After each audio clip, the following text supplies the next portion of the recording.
Hello mga bata! Kamusta kayo? Magandang hapon sa mga sumusubaybay sa ating online children's meeting. Narito na naman kami para maghatid sa inyo ng kwento mula sa Biblia. Kami ang inyong mga shepherds. Ako, si Ate Rowena. At ako naman si Ate Sian. Sana ay mag-enjoy kayo ngayong hapon sa ating lesson at matandaan ang mga salita ng Diyos na inyong maririnig. Naaalala niyo pa ba ang ating kwento noong isang linggo? Ang propesiya ay tungkol sa isinilang na sanggol na lalaki na para sa atin. Ibibigay sa kanya ang pamamahala at siya ay tatawaging kahanga-hangang tagapayo, makapangyarihang Diyos, walang hanggang Ama, prinsipe ng kapayapaan. Ito ay walang iba kundi ang ating Panginoong Hesus. Sa hapong ito, ipagpapatuloy natin ang mga sumunod na pangyayari. Ito ay nasa Kapitulo 11 ng Aklat ng Isaias. Bago natin ituloy ang kwento, umawit muna tayo.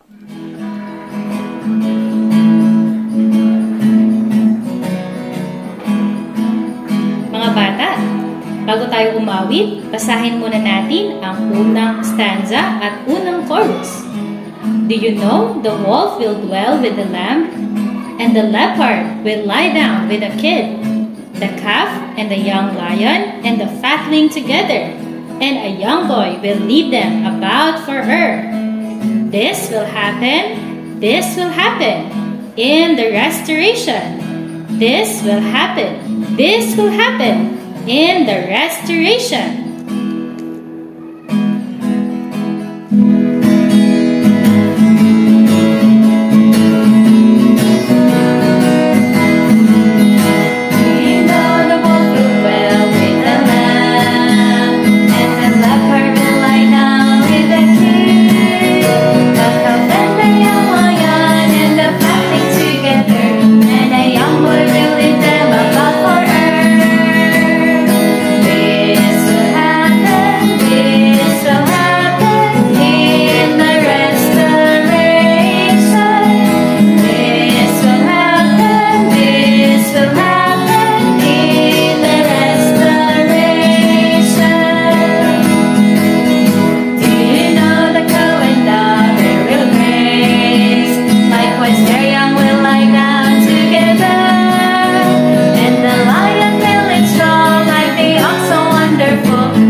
Mga bata, nakapunta na ba kayo sa zoo? Ano kayang mga hayop ang maaari nating makita sa zoo? Ang mga hayop ba ay palakaibigan o nakakatakot? Malaya ba silang gumala? Bakit kaya yung mga hayop ay kinakailangang ilagay sa kulungan? Ang dahilan ay dahil maaari silang makasakit o di kaya'y mag-away sila sa isa't isa. Sa tingin ninyo, bakit kaya sila naging mapanganib? Alam nyo ba na noong panahon ni na Adam at Eve, ang lahat ng mga hayop ay kanilang mga kaibigan? Maaari pa niyang tawagin at bigyan ng mga pangalan ang mga ito at lalapit lang sila sa kanya. Subalit, nang matisod si Adam at Eva dahil hindi niya sinunod ang salita ng Diyos na huwag kainin ang bunga ng pagkaalam ng mabuti at masama, ang lahat ng bagay kabilang ang mga hayop na ito ay nabago ang kanilang kalikasan. Naging mabangis sila at naging malayo sa tao. Hindi na sila kayang lapitan ng tao tulad noong panahon ni Adam. Bagamat hindi nilikha ng Diyos ang mga hayop na may negatibong elemento sa kanila. Bilang resulta ng pagkatisod at pagkakasala ni Adam, ang kasalanan ay pumasok sa kanila. Dahil siya, bilang ang ulo o ang namumuno sa lahat ng mga nilalang ay natisod, ang negatibong elemento mula sa kaaway ng Diyos na si Satanas ay pumasok din sa kanila. Ito ang dahilan kung bakit naging mapanganib ang mga hayop. Sa panahon ni Isaiah, nagpropesiya siya hinggil sa pagdating ni Kristo at ibabalik ni Kristo ang lahat kasama na ang mga hayop sa dating kalagayan. Sa araw na iyon, ay hahatulan niya ang dukha sa katuwiran at magpapasya ng may katarungan para sa mga naghihirap sa lupain. Katuwiran ang magbibigkis sa kanyang mga balakang at ang katapatan ay yaong bumibigkis sa kanyang balakang. Higit pa rito, itinakita ni Propeta Isaiah ang mga mangyayari sa panahon ng pagpapanumbalik. Ang lobo ay tatahang kasama ng kordero, at ang leopardo ay hihigang kasama ng batang kambing, at ang guya at ang batang leon at ang patabaing magkakasama. At aakayin sila ng isang batang lalaki. Ang baka at ang oso ay manginginain. Ang kanilang mga anak ay mahihigang magkakasama. At ang leon ay kakain ng dayami gaya ng baka. Ang batang sanggol ay maglalaro sa butas ng kobra, at sa yungib ng ulupong, iuunat ng bata ang kanyang kamay. Hindi nila sasaktan o sisirain man sa buong banal na bundok, sapagkat ang lupa ay mapupuno ng kaalaman kay Jehovah, gaya ng tubig na tumatakip sa dagat. Mga bata, hanggang dito lamang ang kwento natin ngayon. Ngayon naman ay babanggitin namin sa inyo ang mga mahalagang puntos sa ating kwento. Una, sa pagbabalik ni Kristo, ibabalik niya ang dating panahon tulad noong panahon na hindi pa nagkakasala sina Adam at Eve. Lilinisin niya ang buong mundo at dadalin sa kaayusan. Pagkatapos ay dadalin niya ang kaharian ng Diyos sa mundong ito. At iyon ang magiging panahon ng panunumbalik. Sa praktikal, ang ating Diyos ay isang Diyos ng kaayusan. Ninanais din niya na tayo rin ay dapat malaging maayos. Maayos din ba kayo sa inyong mga gamit? Dapat ay matutuhan din natin na maging maayos sa lahat ng bagay. Ikalawa, sa darating na panahon, lahat ng mga hayop ay magiging maamo, katulad ng ang lobo ay tatahan kasama ng kordero, ang leopardo ay mahihigang kasama ng batang kambing, at ang guya at ang batang leon at ang patabaing magkakasama, at aakayin sila ng isang batang lalaki. Ang lahat ay magiging mapayapa at mapagmahal. Sa pagpapanumbalik, ang baka at ang oso ay manginginain, at ang kanilang mga anak ay hihiga ng magkasama. Gayon din, ang leon ay kakain ng dayami tulad ng baka. Ang batang sanggol ay maglalaro sa butas ng kobra at sa yungib ng ulupong. iuunat ng bata ang kanyang kamay. Hindi lamang ito ang mangyayari sa hinaharap, kundi maaari itong maging praktikal sa atin ngayon sa pangkasalukuyan. Naisip niyo ba mga bata ang mga hayop na dating magkakaaway na ngayon ay namumuhay ng mapayapa? Paano kung ang lobo at ang kordero, ang leopardo at ang batang kambing, ang guya at ang batang leyon ay magkakasama? Dapat tayong magsikap na maging palakaibigan tulad ng mga hayop na dating magkakaaway, ngunit ngayon ay namumuhay na magkasama.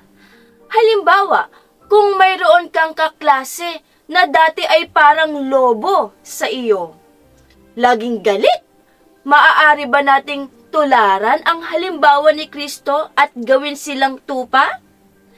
Kaya mo ba silang gawing kaibigan? O kapag nag-aaway ang magkapatid na parang baka at oso, makakatagpo ba kayo ng pagkakaisa at magkakasundo sa inyong sarili? Maaari ba kayong magsama-sama at magkasundo? Sa ganitong paraan ay magkakaroon din tayo ng kapayapaan. Ikatlo, ayon sa talatang 9b, sa pagpapanumbalik na dinala sa pamamagitan ni Kristo, ang lupa ay mapupuno ng kaalaman kay Jehovah, gaya ng tubig na tumatakip sa dagat. Dapat tayong maging puno ng pag-asa na balang araw ay mababago ang mundong ito. Mababago ito dahil pupunuin ng kaalaman ng Diyos ang mundo. Ngayon, dapat tayong magkaroon ng kaalaman tungkol sa Diyos sa pamamagitan ng pagbabasa at pakikinig sa kanyang mga salita. Maaari din tayong umattend ng mga pagpupulong tulad ng children's meeting. Ibahagi din natin ang salita ng Diyos sa ating mga kaibigan at sa ating pamilya. Mga bata, kailangan natin lahat tanggapin ang ating Panginoon. Kapag tinanggap natin siya, bibigyan niya tayo ng buhay na walang hanggan, kapatawaran ng mga kasalanan, kapahingahan, bagong puso at isang bagong espiritu. Sa panahon natin ngayon, maaari tayong magkaroon ng patikim sa mga bagay na darating at hindi na natin kailangang maghintay hanggang sa hinaharap para maranasan ang tunay na pagpapanumbalik. Ngayon naman mga bata, basahin natin ang ating Bible verse. Una muna sa English, pagkatapos sa Tagalog. Isaiah 11:9b. For the earth will be filled with the knowledge of Jehovah, as the water covers the sea. Isaiah 11:9b. Sapagkat ang buong mundo ay mapupuno ng mga taong kumikilala kay Jehovah, kung paanong ang karagatan ay napupuno ng tubig. Story time! Noong unang panahon, sa gitna ng Afrika, may isang batang babae na nagngangalang Tim sa magandang lungsod ng Kigali, Rwanda. Ang pamilya ni Tim, na tinatawag na Tutsi, ay naharap sa ilang mahihirap na panahon dahil sa diskriminasyon na nangangahulugan ng hindi patas na pagtrato sa isang tao. Hinangaan ni Tim ang kanyang mga magulang na talagang nagsumikap sa pag-aalaga sa kanya at sa kanyang mga kapatid. Ngunit habang lumalaki siya, mas naging mahirap ang mga bagay-bagay. Ang mga tao sa paligid nila ay nagsimulang maging masama at tawagin sila sa mga hindi magagandang bansag dahil lamang sila ay Tutsi. Isang araw, nagkaroon ng malungkot na pangyayari. Nagkaroon ng isang malaking labanan. Noon ay 11 taong gulang pa lamang si Tim. Naharap sa panganib ang kanyang pamilya. Nang matapos ang kaguluhan, muling nakasama ni Tim ang kanyang pamilya. Ngunit, nakatanggap siya ng masakit na balita. Ang kanyang ina at mga kapatid ay nasaktan ng husto at namatay. Noong taong 2000, may kakaibang nangyari sa buhay ni Tim. Sumali siya sa Christian Union sa kolehiyo na pinapasukan niya. Noong una, ang nakakaakit sa kanya ay ang magandang pagkanta. Ito ay palaging isa sa kanyang mga paboritong libangan. Nang maging kaibigan ni Tim ang mga Kristiyanong estudyante, napagtanto niyang may higit pa siyang nais, isang relasyon sa Diyos. Isang araw, tumugon si Tim sa imbitasyon na dumalo sa isang church meeting. Sa sandaling yon, tinanggap niya ang Panginoon bilang tagapagligtas at nabautismuhan. Subalit, ang mga alaala ng mga kakilakilabot na bagay na nakita niya ay naging mahirap para sa kanya na makaramdam ng kapayapaan. Pero alam niyo ba mga bata, nalaman niya ang tungkol sa Panginoong Hesus ng higit pa. Nagsimulang gumaan ang pakiramdam ni Tim at pinatawad pa niya ang mga taong nanakit sa kanyang pamilya. Ngunit ang tunay na pagpapatawad natutunan ni Tim ay higit pa sa pagpapakawala ng galit. Ito ay tungkol sa pag-unawa sa lalim ng pagpapatawad ng Diyos at paglalapat nito sa ating sariling buhay.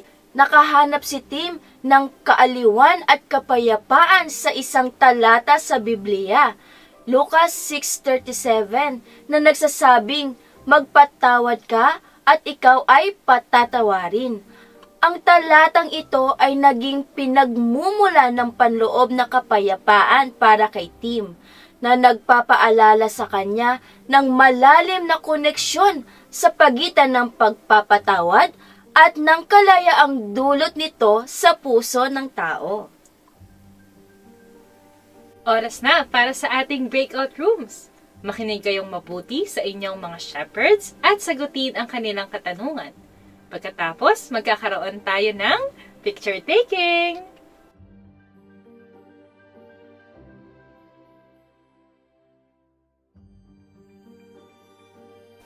Nag-enjoy ba kayo sa ating breakout rooms? Manalangin muna tayo bago tayo magtapos. Sumunod kayo sa panalangin. O Panginoong Hesus, O Panginoong Jesus, salamat po salamat po na kayo po ang nagdadala ng tunay na kaayusan na kayo po ang nagdadala ng tunay na kaayusan at kapayapaan, at kapayapaan, hindi lamang po sa hinaharap, hindi lamang po sa hinaharap, gayon din po sa pangkasalukuyan. gayon din po sa pangkasalukuyan. Nais po naming makilala kayo ng higit. Nais po naming makilala kayo ng higit. Nais din po namin lumapit sa inyong mga salita. Nais din po namin lumapit sa inyong mga salita. Amen. Amen. Hanggang dito na lamang ang meeting natin. Sa susunod na Sabado ay magkikita-kita muli tayo upang subaybayan ang mga kwento sa Biblia sa ganap na 2:00 hanggang 3:00 ng hapon. Para sa mga episodes na gusto ninyong muling pakinggan, pumunta lamang kayo sa YouTube at isearch ang CIM Online Children's Meeting at doon ay makikita ninyo ang lahat ng mga kwentong natalakay natin at mga kantang inawit natin sa bawat episode.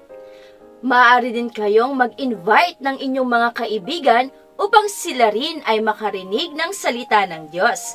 Huwag nyo ring kakalimutang manalangin, magbasa ng Biblia at tumawag ng "Oh Lord Jesus! Oh Lord Jesus! Oh Lord Jesus!" Dahil kapag ginawa nyo ang mga ito, kayo ay magiging mga mahusay! Paalam! Hanggang sa muli! For